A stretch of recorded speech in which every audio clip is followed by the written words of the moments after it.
Welcome to the Maximus podcast with your hosts, Joe Sabula and Bobby Maximus. And we are here today to tell you that the problem is you. The problem isn't your fitness program. The problem isn't your diet. The problem isn't some external factor that you can't control, like your genetics. The problem is 100% you. And the number one place people fail when it comes to achieving their goals, and Joe, this could even extend far beyond fitness, is usually accountability. Well, that's the crutch I think that everybody falls back on, is like, I need accountability. I need someone else to come into my life and slap the donut out of my hand because I'm not going to be responsible for that. It's like a failure to accept that is something that you need to hold yourself accountable for. So I feel like it's sort of a good news, bad news, right? Like the good news is like it's on you, but the bad news is that means nobody else is going to do it for you. But that's also kind of the good news because then you have control over it.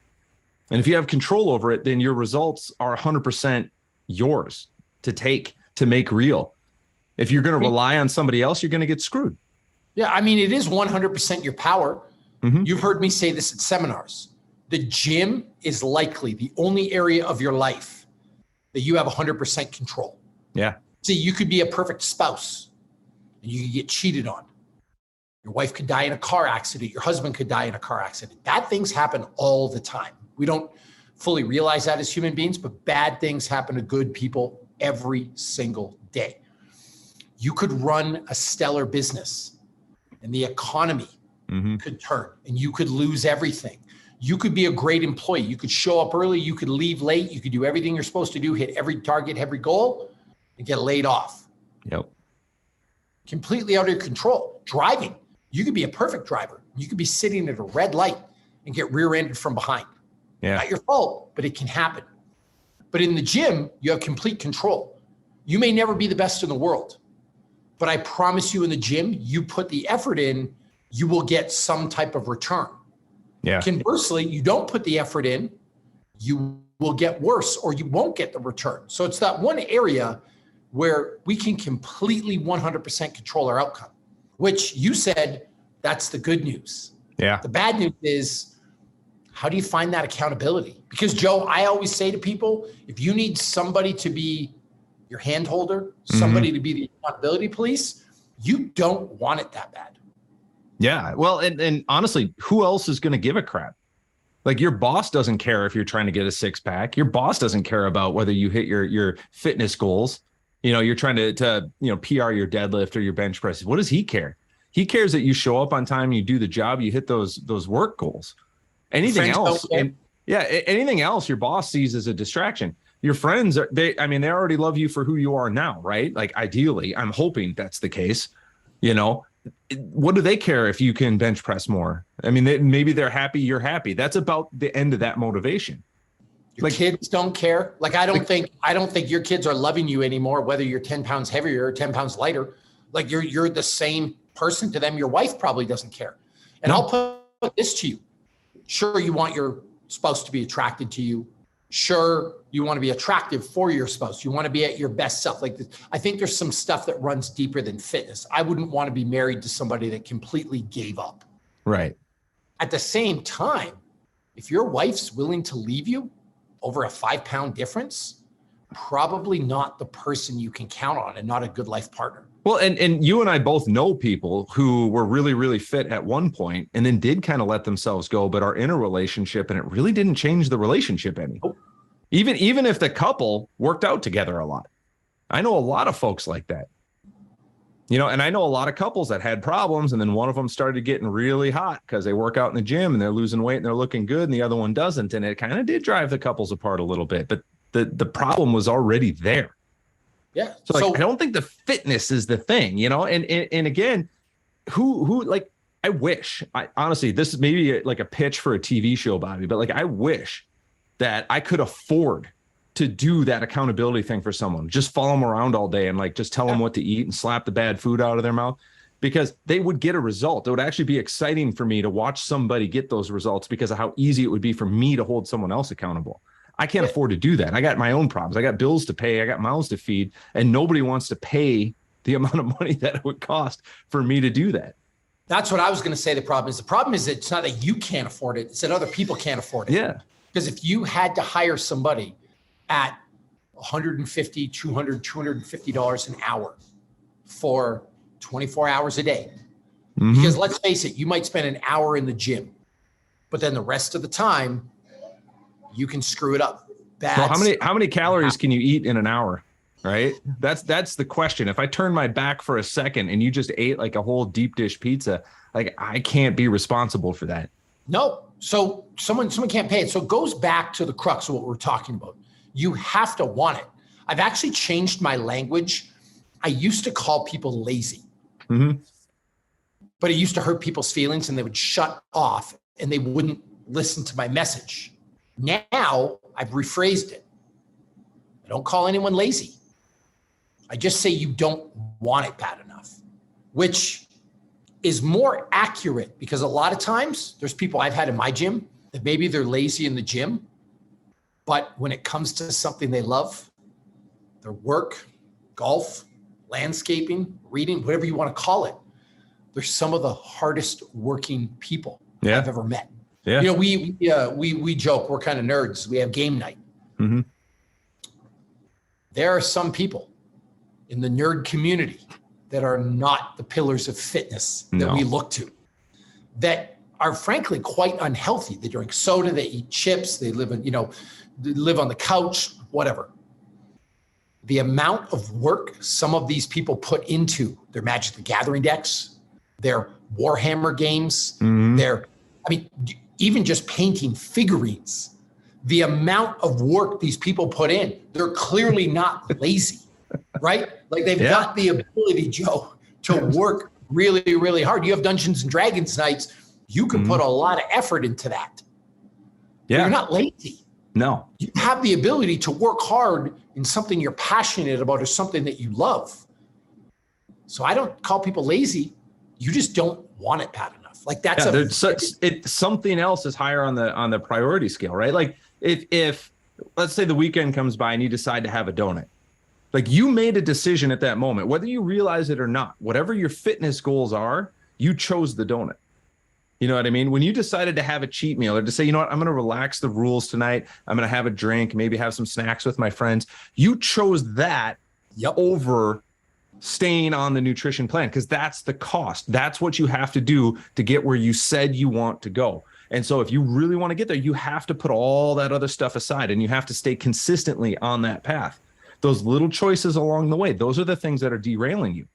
And like you said, it's not that you don't have discipline or that you don't have, self-control, because in other areas of your life, you're demonstrating that every day. So you have that skill set. You're just not applying it.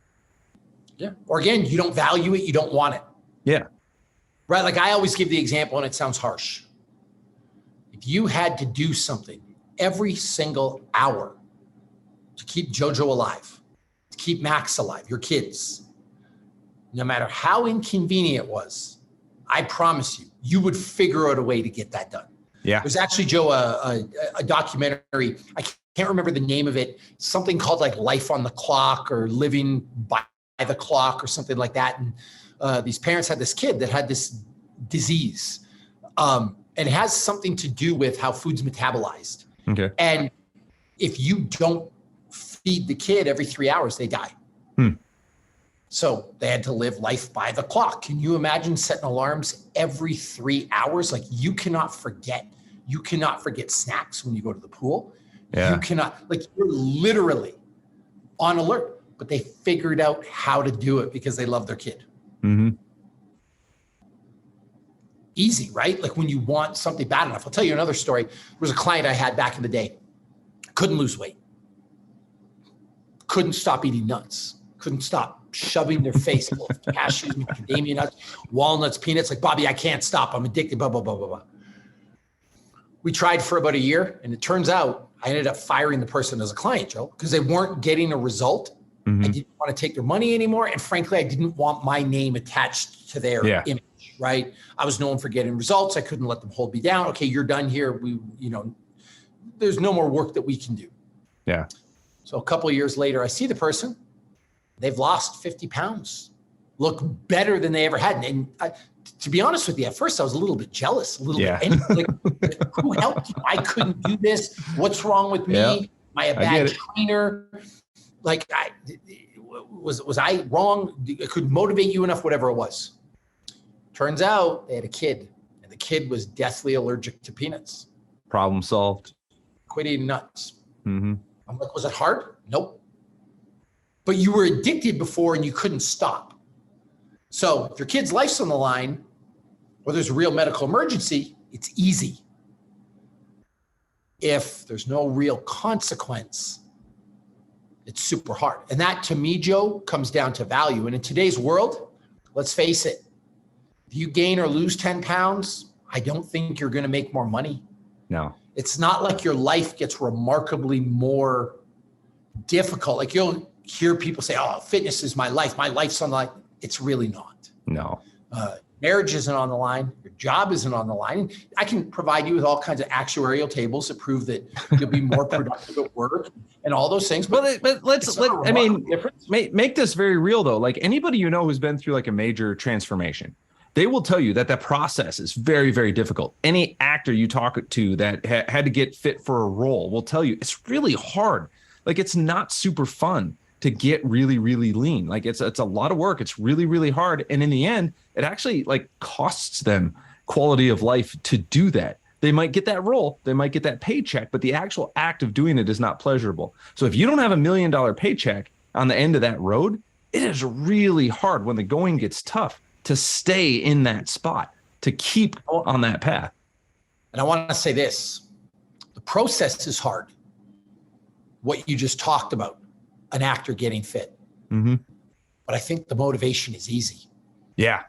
Because when 18 million, 20 million, 35 million people are going to see you on screen forever with your shirt off, and there's also a $15 million check attached to it, oh man, you learn to value your fitness in a hurry. But that's why actors can do that successfully. But to go back to what you were saying, for most people who are like, you know what, my life is on the line, I need to get fit. To get to that point, it's actually not terribly difficult. Yeah. You know what I mean? Like, it's not that hard to get to a point where you're functionally fit, where you're capable of moving load, where you're moving properly without pain. That just takes a little bit of effort. So there's a big gap between what people think fitness is and what fitness really is. Absolutely. And we'll end the podcast by saying this. Maybe this is a follow-up for the next podcast, but the fitness industry doesn't make it easy. No, they don't. Bombarded by fake images, Photoshop, scams, 3 easy payments of $9.99. And the problem in the fitness industry, they push this. Problem, it's not your workout program. It's not your diet, it's your hormones. Mm-hmm. You need TRT. You need hormone replacement therapy. You're a victim of bad genetics. And then the next month, it's not genetics, that's not your problem anymore. It's this pill you're not taking. Mm-hmm. And then it's not the pill. Then it actually is the workout program, and you need this new Peloton. Gizmos. You need the new gizmos that come out every month. You need this new app. You need this new shake weight thing. You need. I was just going to say, we got to bring the shake weight into this. I can't remember his name right now, and I should know his name because he's worth like $19 billion. The dude with the long ponytail. Oh, yeah. Oh, you can do it.